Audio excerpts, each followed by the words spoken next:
please join me as I invite to the stage Enwongo Cleopas.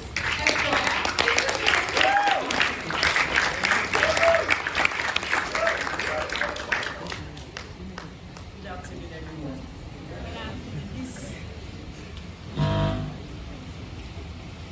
Okay, so I'm so happy to be here. It's been a very long while I've gone out on events like this. I think for the past 1 year, even from last year, I've not really attended an event where I had the opportunity to be amongst this serious number of young persons. And it's not party kind of event. So put your hands together for yourself. Please, put your hands together for yourself. When I was outside, I made a remark that everyone else has said it. It's very rare to see the people come out for a paid, emphasis on what? Paid. The paid event like this, that is not a comedy session, it's not a music, it's not an art kind of event, or a political gathering where you are sure that they're going to share money out.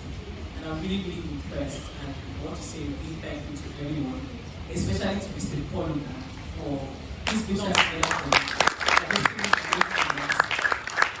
And I'm in very good company, very, very good company. When I saw the lineup of people that are going to come speak here, I was so excited. From my very good long-time friend, Mr. Sendems, to Gideon Ekanem. And I see Gideon as my son, and someone that also inspires me a whole lot. I know he was going to be here, Mr. Ekanem, so good to see you. And then my friend, Mr. Morgan Ekanem. Please put your hands together for Morgan Ekanem. So good to see you. I'm doing all of this to take a little attention from you. Alright, so thank you. I was asked to speak on building capacity for transformational leadership. These are very big English, very, very big words. And I want this to be very interactive because I'm also going to learn and also share it. But before we talk about it, it is very popular, I mean, commonplace now to hear people refer to someone as a capacity governor. If you listen to Planet FM or Inspiration FM, any of the stations around, almost every day you hear someone being described as a capacity leader, a capacity, man of capacity, man of capacity. But what exactly does capacity mean? I have a gift for two people.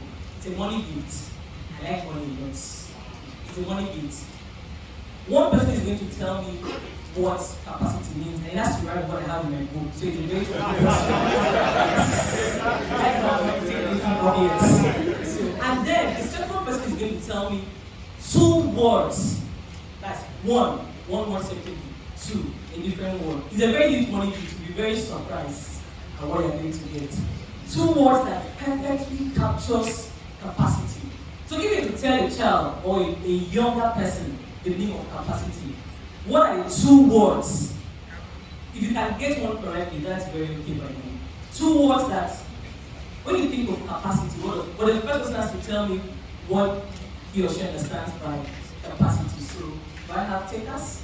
Alright, the man in the blue shirt. Sorry, there's no mic to go around. Is there a second mic? So you have to be loud. Thank you. Capacity is the inherent ability to do something or to get something done. Okay, please put your hands together for him. There's no wrong or right answer. Put your hands together for him. And one word is potential. Okay. You're almost there. Put your hands together for him. Not there yet. Second person. Alright, the guy with the grey outfits.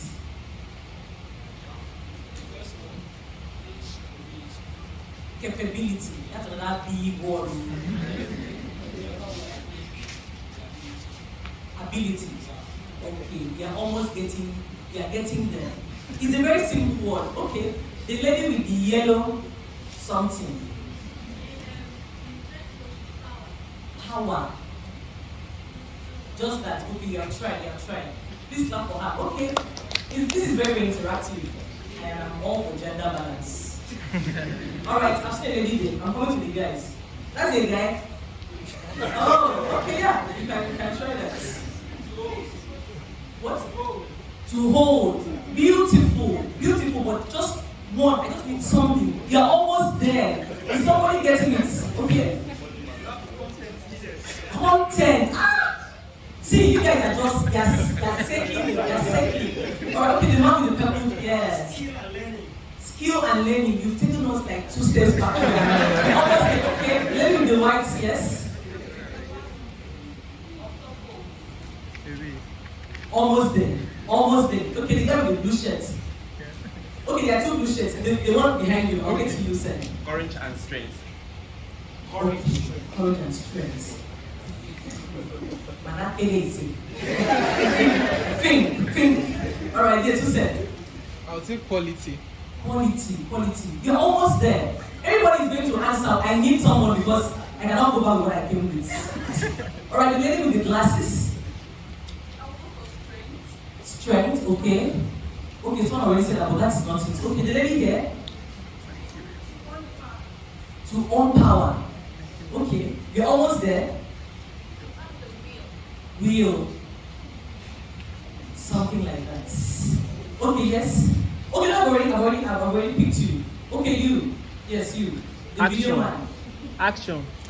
Almost there. Stripe shirt. Capacity, like full measure of your ability to do something. Okay, I just wanted one word actually. One word. Okay, the guy with the black suit. Influence, almost there. The Ankara shirt. Result, almost there. The half jacket. Maximum. That is, it's just around, honestly. You, yes. Brown shirt. Responsibility, not quite with you. Energy, almost there. You, white shirt. What? Impact, you. Not content. This one has already mentioned it. Turtle shirt. Almost there. White shirt. It's right in your face. It's alright, not the back. Sorry, ignoring you. The lady with the hair.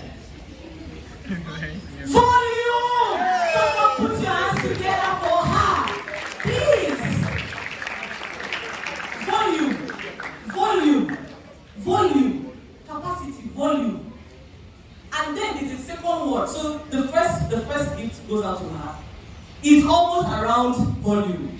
Almost. And the first speaker said something almost in that direction. The guy with the blue, beautiful outfit. So, oh! Can you put your hands together for him? Please put your hands together for him. Volume and size. It is here. Volume and size. So if something has capacity, it means what? There is volume and there is size. I'm going to share a story from the Bible. I mean, it's not a church gathering, but we need to do that. And it's about the prophet Elisha with the widow that had an oil. Not the widow of Zarephath.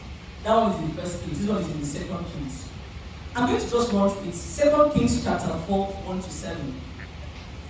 The wife of a man from the company of the prophet cried out to Elisha, "Your servant, my husband, is dead, and you know that he revered the Lord. But now his creditor is coming to take my 2 boys as his slaves."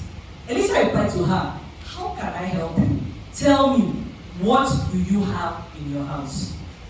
She said, "Your servant has nothing there at all, except a small jar of olive oil." And you Bible students to know this. Elisha now said, "Go around and ask all your neighbors for empty jars. Don't ask for just a few." In one word, remember this interactive. In one word, what just happened between Elisha and the widow of Zarephath? In one word, what just happened? In a phrase, what happened?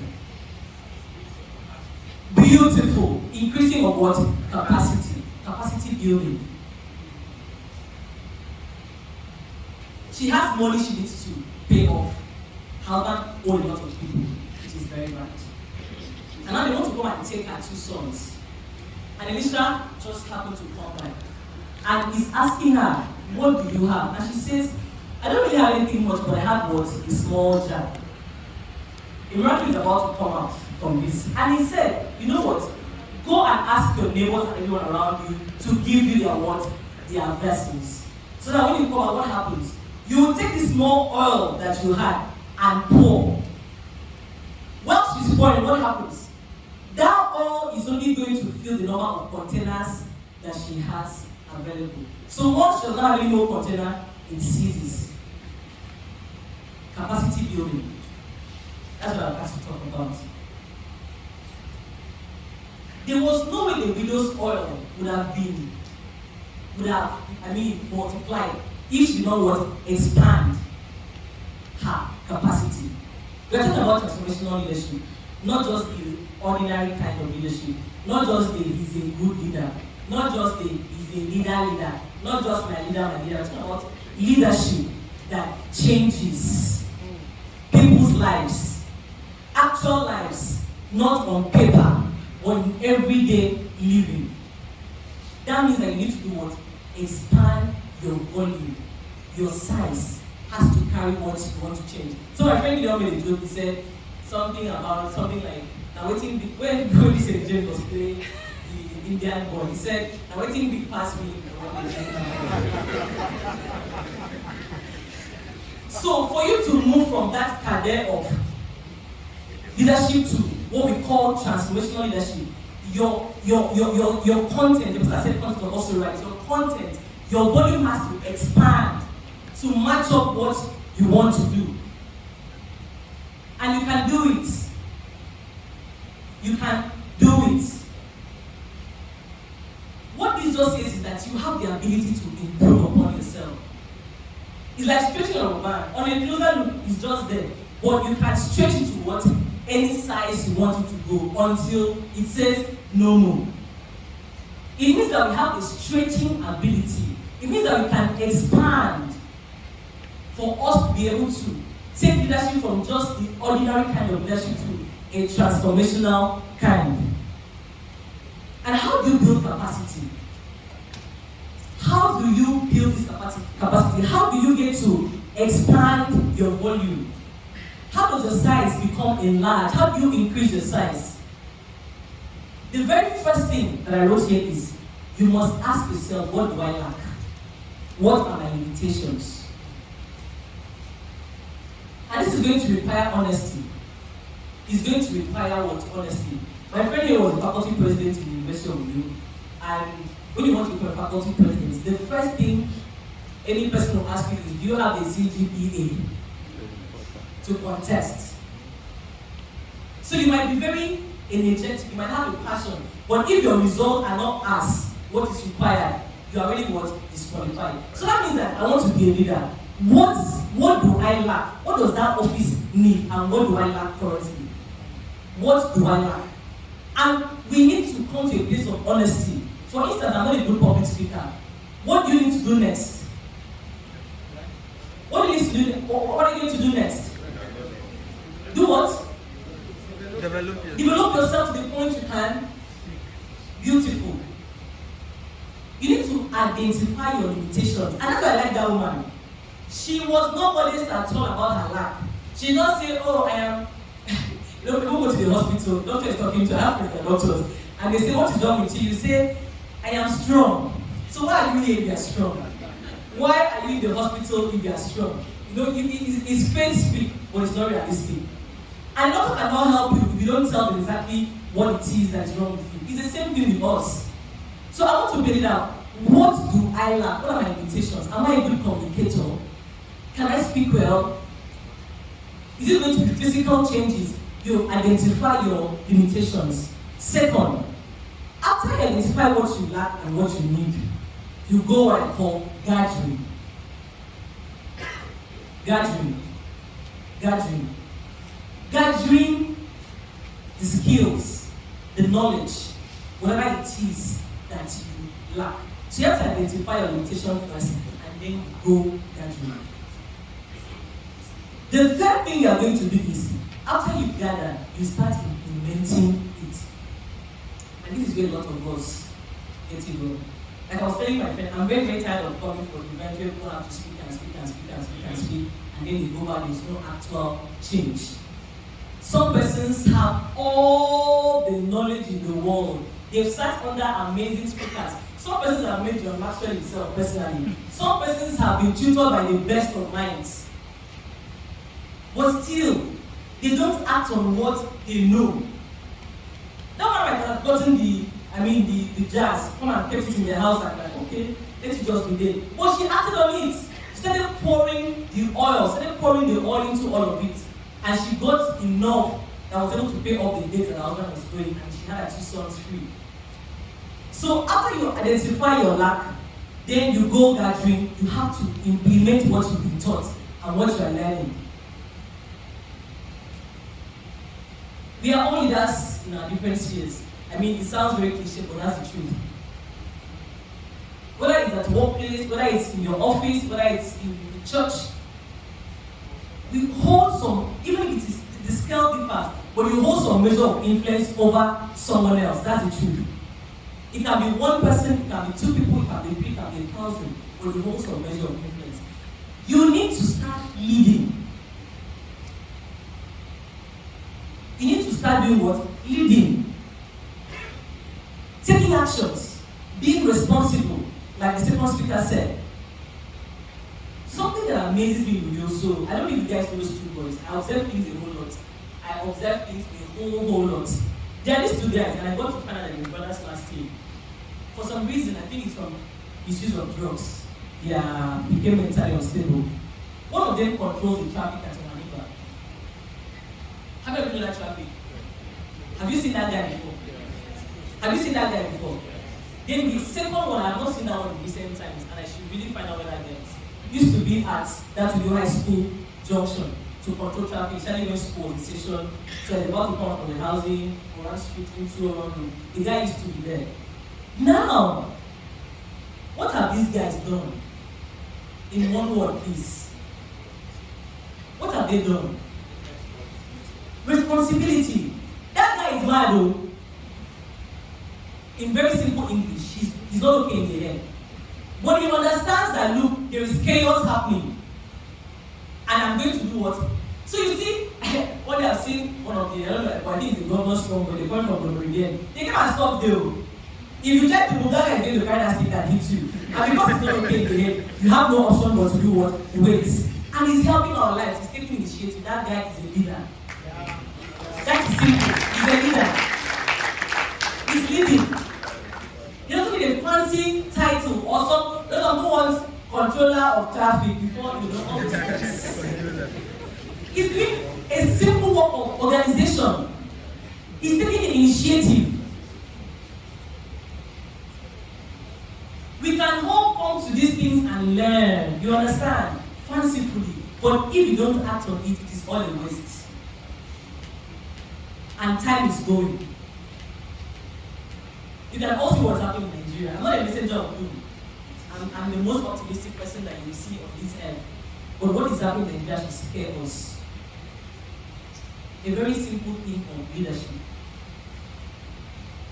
And not just like a central leadership, but leadership in all sectors. Let me be very practical. You are a leader, but you drink water inside the air and show it out on the road. A leader. You are a leader, but you are dumping refuse inside the gutter in front of your house. And then when it starts raining, everywhere is flooded and they are shouting, oh, no, we're here. I said, no,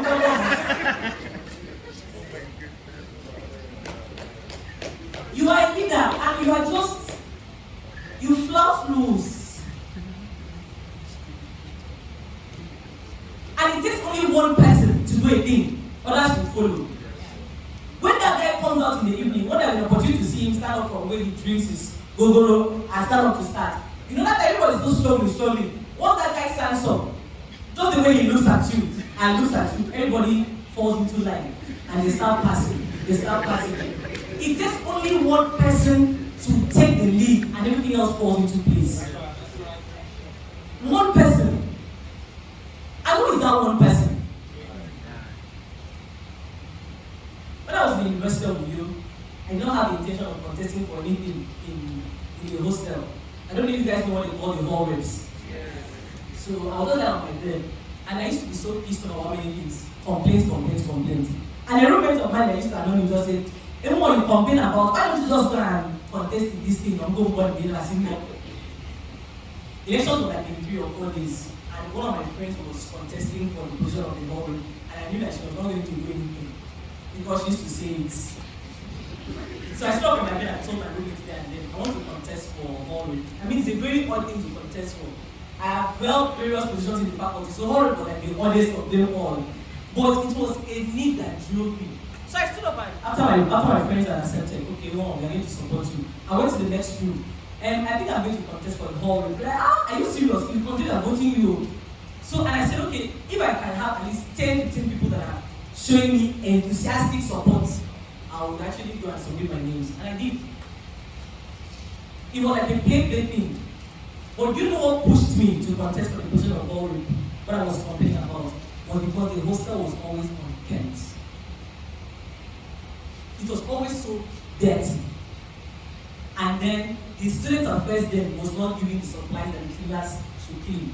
And I said, I'm going to take it upon myself to do this. That's my personal legacy. When I was in hall rep, or what had the cleanest hostel in the whole university, immediately everybody leaves for the people are doing for classes and all of that. I already was sourcing money from all my roommates and the hallmates we had. Bring out your money. You're going to buy detergent, you're going to buy mop, you're going to buy little, you're going to buy Izal, you're going to buy hypo and give these women. They are going to scrub everything clean. They are going to cut the grass. When there is no light, I call the electrician. When you go to call the state electrician, the man is giving us stories. I was smuggling that this allowed guys to come into the hostel. I was smuggling an electrician that come to fix it. Look, come on, there is no light shining here. Simple, practical things. And you don't need $1 million to do that. 10,000 was enough to fix those things. Transformational what? Leadership. You don't have to wait to be a house member. I have a gym 2023, maybe I'm going for the house. It has to start from the very corner that you are. It has to start from your very corner. That is, it's not English. This thing don't wait for Makara. It's not a matter of all speaking a lot of English. It's just taking simple actions. Everyday actions. The most basic, and all of this is going to culminate into something massive. Imagine that all of us in this room go back to our different circles and we are doing what we're supposed to do every day. What do you think will happen to our private state? Thank you very much. Lots of time. What do you think will happen to our private states? Massive change. And so this is me urging all of us in this room. Everything you've heard here today, from the very first speaker to now, and the second speaker, don't let it waste. I am begging us. Don't let it waste. Lead yourself first. Then lead others. Start from your corner. And then someday we can look around us and be proud of the kind of society that we have. You have no other home. I hope you know that. You can leave the country, but home remains. And while we're waiting for the political office holders to do what they're supposed to do, let us start from our different circles. From the ground up. From the what? From the ground up. That is how transformation is going to unfold. I'm very excited to be here. I'm done with my speaking. I'm done with my lecture. I was giving a note to talk about. What's the note? What? Talk about what? Names, alright. So I've finished my lecture. Please put your hands together for me.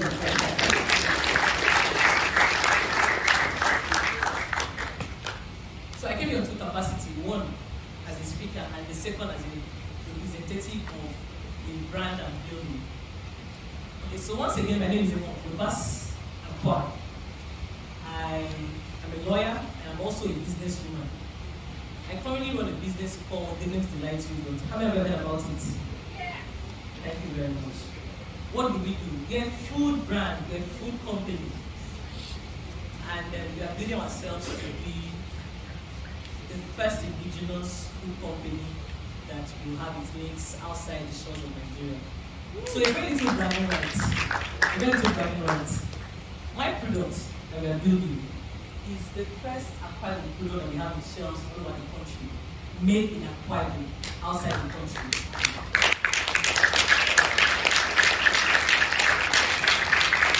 Thank you. And we are not just stopping there. I can't say it's known as a food state.